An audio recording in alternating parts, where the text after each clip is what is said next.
Hello everyone and welcome to this new video of my channel, The Mental Traveler. I'm Carolera and today I'm going to be talking about The Age of Innocence, both the novel and its movie adaptation. The book was published in 1920 and it was written by Edith Wharton, and a year later it won the Pulitzer Prize for Fiction, making Wharton the first female to win such a recognition. There have been 3 adaptations of this story into movies, but the most famous of all is the 1993 version directed by Martin Scorsese, and it has a marvelous cast: Daniel Day-Lewis, Michelle Pfeiffer, Winona Ryder, Geraldine Chaplin, Richard E. Grant, Miriam Margolyes, Michael Gough, among many other talented performers. This will be a review without spoilers, so sit back and enjoy.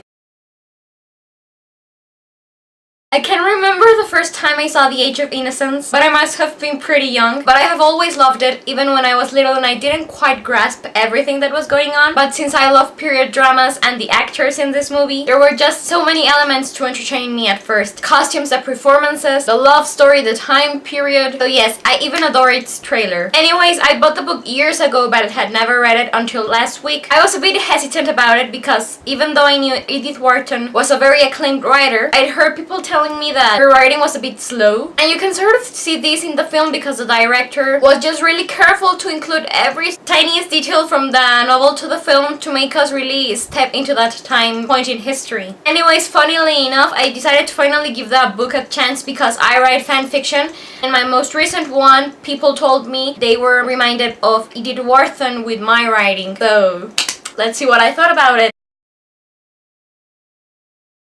It's set in the 1870s in New York, and it tells the story of Neil and Archer, an upper-class gentleman who is engaged to marry this young and pretty girl called May Welland. Everything changes when May's cousin, Ellen Olenska, returns from Europe, fleeing a troubled marriage, and when she arrives, she sort of shocks New York society without meaning to, and due to a series of circumstances, Neil spends a lot of time with her, and the two fall in love. So the story describes what they do about this, at a time when every single thing one did or said was scrutinized mercilessly by everyone one knew. And in a way, the love triangle is a metaphor to how Neil and Archer is suffocated by the atmosphere of New York's upper class, represented by his fiancée May, and how he longs to break free from his gilded cage, and he sees this as only being possible by being with Ellen Olenska.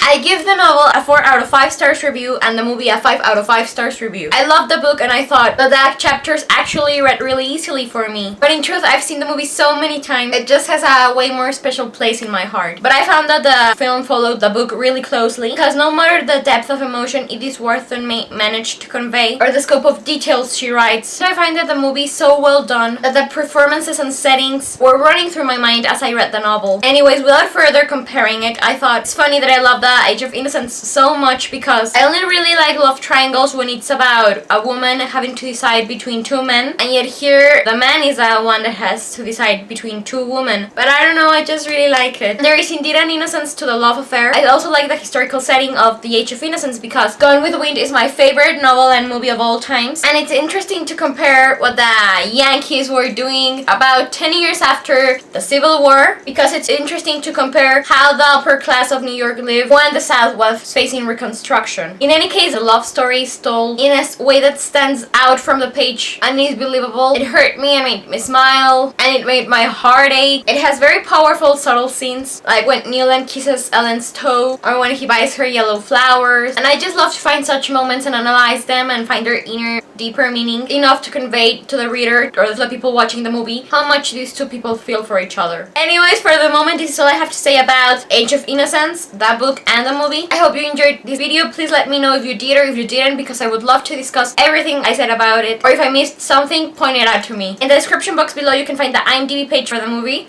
as well as the Goodreads page for the novel. I'm Carolera, the Mental Traveler, and I wish you a wonderful day wherever you are in the world. Goodbye!